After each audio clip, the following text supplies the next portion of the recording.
Bharatiya Janata party की वजह से लोकतंत्र खतरे में है। अरे मित्रों, भारतीय जनता पार्टी की वजह से लोकतंत्र खतरे में नहीं है, ये वंशवादी पार्टियों के कारण लोकतंत्र खतरे में है।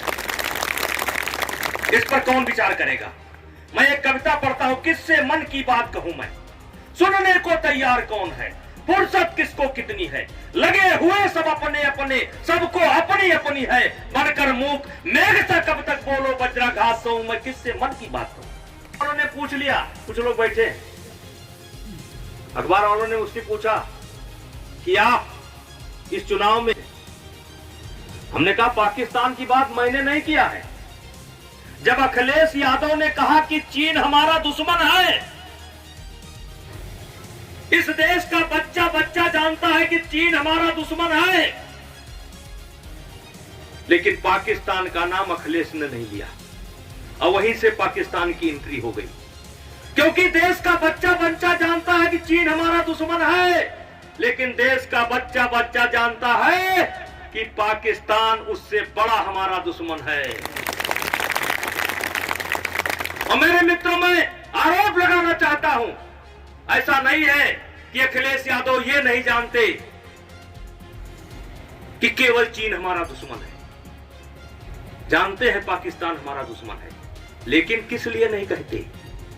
इसलिए नहीं कहते कि कहीं हमारे वोटर नाराज ना हो जाएं। अभी कल हमारे अखबार वालों ने, मित्रों ने कहा कि आप कहते हैं कि समाजवादी पार्टी की मदद चाहे पंडित करे, चाहे ठाकुर करे, चाहे लोनिया करे, चाहे धोबी करे, चाहे गणरिया करे, लेकिन जीत का सेहरा केवल रमजान बांधेगा, ये क्या है? जीत का सेहरा रमजान ही बांधेगा, दूसरा कोई नहीं बांधेगा। याद कर लो मेरे भाई। और मैं उनसे कहा कि मैं ये बताइए कि आप मुझको कहते हैं कि मैं पाकिस्तान की चर्चा करता हूं, पाकिस्तान की चर्चा क्यों ना करूं?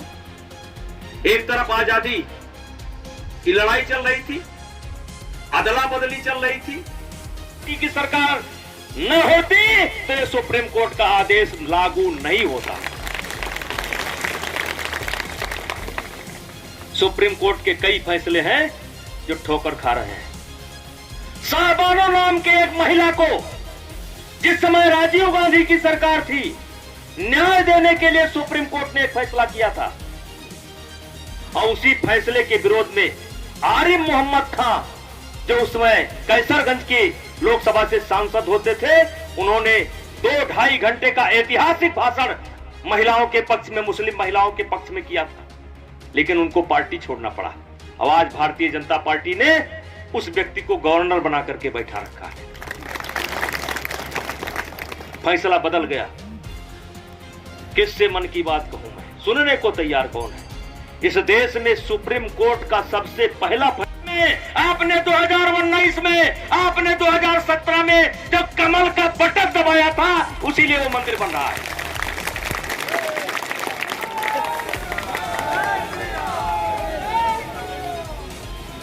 और इसीलिए मैं कहता हूं, ये चुनाव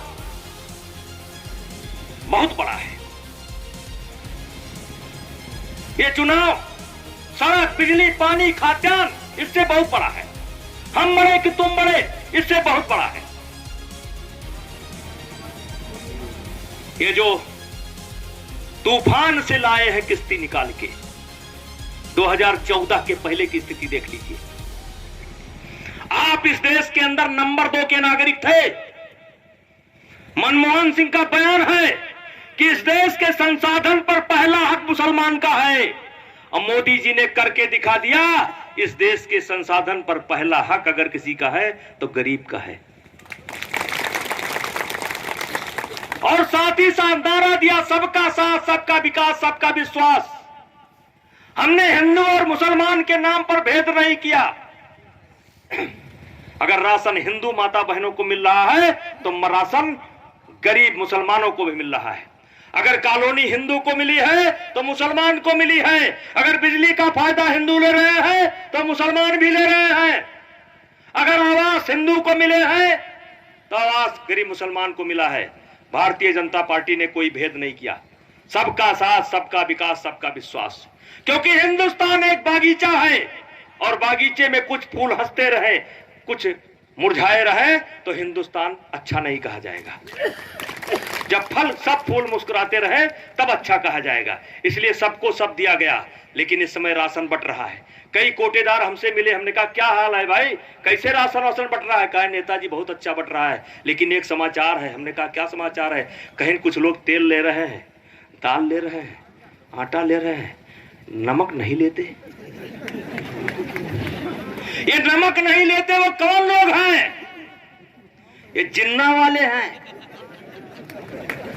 अरे जिन्ना चले गए, सन 1930 में आग लगाए थे। गांधी जी को विश्वास था बंटवारा नहीं होगा, होगा तो मेरी लाश पर होगा। गांधी जी बैठे रहे, बंटवारा हो गया। जिन्ना चले गए, जमीन चली गई, रुपया चला गया, चले गए, जड़ छोड़ गए। ये चुनावी भाषण नहीं है, ये कथा अब रुकेगी नहीं। ये चुनावी भाषण नहीं है। जिन्ना चले गए, जड़ छोड़ करके चले गए, और जड़ को पानी, खाद, फर्टिलाइजर, दवाई सब देने का काम किया इन लोगों ने, जो अपने आप को सेकुलरवादी कहते हैं। अरे वाह सेकुलरवादी! गा से गणेश हटा दिया, गा से गदहा जोड़ दिया। गणेश सांप्रदायिक, राणा की पुतली फिरी नहीं तब तक चेतक मुड़ जाता था। राणा प्रताप के घोड़े से पल गया हवा का पाला था, इतिहास से गायब। खूब लड़ी मर्दानी, वो तो झांसी वाली रानी थी, गायब। साबरमती के संत तूने कर दिया कमाल, अकेले अकेले। सुभाष गायब, चंद्रशेखर गायब, राजेंद्र लाल लहड़ी गायब, अशफाकुल्ला गायब, अकेले छड़ी हिलाइन सब होगा।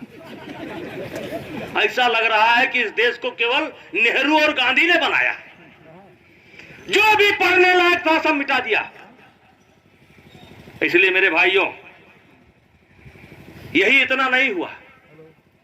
कांग्रेस की सरकार थी, एक तरफ तो बयान दिया कि देश के संसाधन पर पहला हक मुसलमान का है, और दूसरा उनका पेट नहीं भरा। कहा कि हिंदू में भी आतंकवादी पाए जाते हैं, क्योंकि आतंकवाद से सारी दुनिया परेशान है। अभी आऊंगा। हमारे कांग्रेस की सरकार के गृह मंत्री थे चिदंबरम, उन्होंने उस साधु प्रज्ञा को बंद करके प्रताड़ना किया गया, और दुनिया को यह दिखाने के लिए कि हिंदुओं में भी आतंकवादी पाए जाते हैं। किससे मन की बात करो ना, फुर्सत किसको कितनी है। आज परिवर्तन खोज रहे, जो भगवा वालों को आतंकवादी बताते थे, जो राम और भोलेनाथ का विरोध करते थे, अरे वाह रे गोदी जी, तुम्हारी कृपा से राम भक्त पर गोली चलने वाले को कटवा देना चाहिए कि कोई रास्ता निकालना चाहिए। रास्ता निकालना चाहिए, और रास्ता निकालेगी मोदी सरकार, निकालेगी, और योगी की सरकार निकालेगी, और भारतीय जनता पार्टी सरकार निकालेगी। और भाइयों, मैंने कहा यह चिंतन सभा है, और बहुत खूबसूरत तरीके से आप लोग चिंतन को सुन भी रहे हैं। मैं अखिलेश यादव के सब गुनाह यहीं से माफ करने तैयार हूं, सब। केवल एक बात का मुझको जवाब दे दे।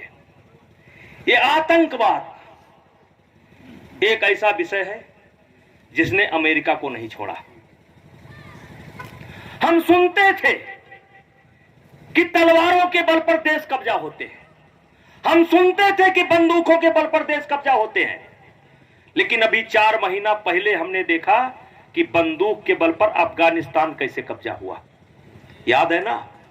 याद रखा करो है? क्या दशा थी, जहाज पर कैसे लटक रहे थे, पंखे पर बेचारे कैसे लटक रहे थे, हैं? ये स्थिति कौन लाया था? आतंकवाद। आतंकवाद।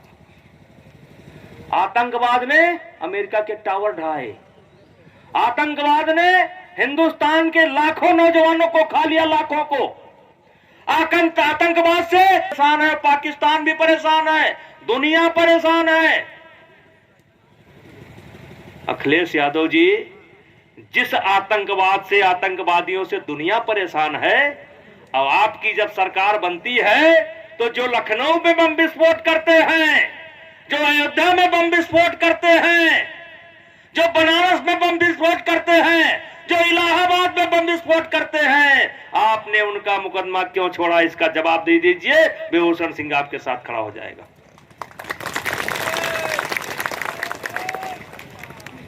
मेरे भाइयों,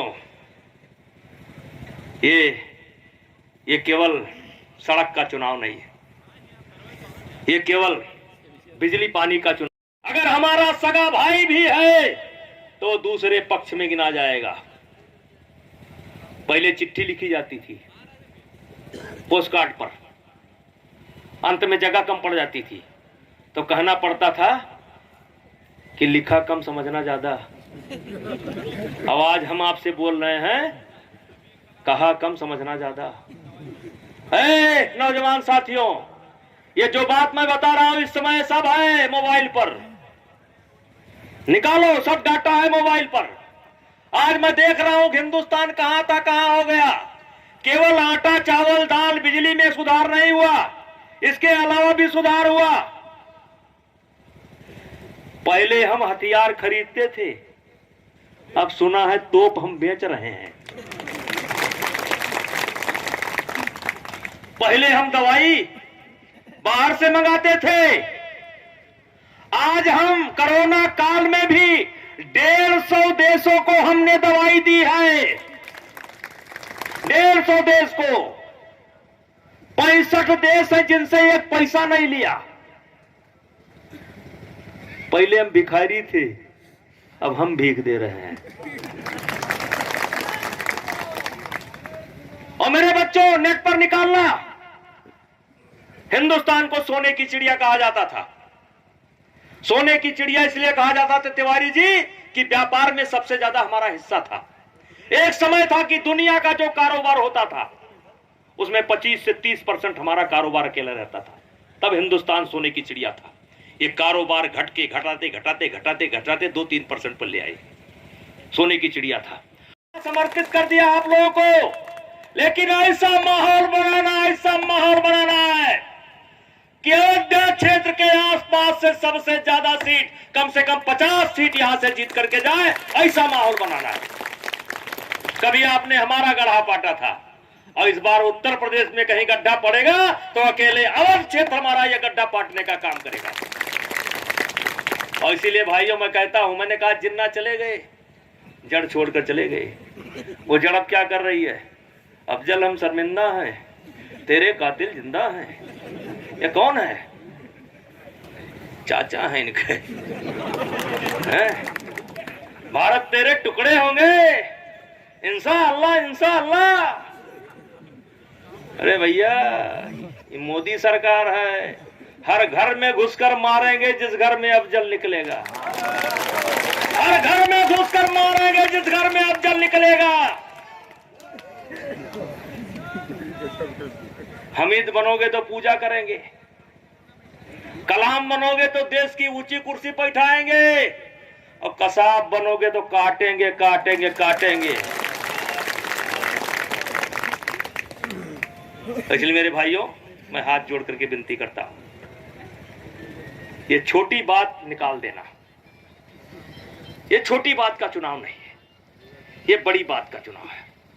और ये करनैलगंज भारतीय जनता पार्टी के लिए गोंडा का मुकुट है, मुकुट। इसने कभी निराश नहीं किया है, ये मुकुट है। और इसलिए मेरे भाइयों, बहुत सोच समझ करके ये फैसला किया गया है। ये हमारे कैंडिडेट नहीं है, ये भारतीय जनता पार्टी के कैंडिडेट। तूफान से लाए हैं किश्ती निकाल के, तूफान से लाए हैं किश्ती निकाल के, इस देश को रखना मेरे बच्चों संभाल के। समझे? लिखा कम समझना ज्यादा। बोलो भारत माता की, भारत माता की, भारत माता की। दोनों जिला पंचायत सदस्य वहां पहुंचो।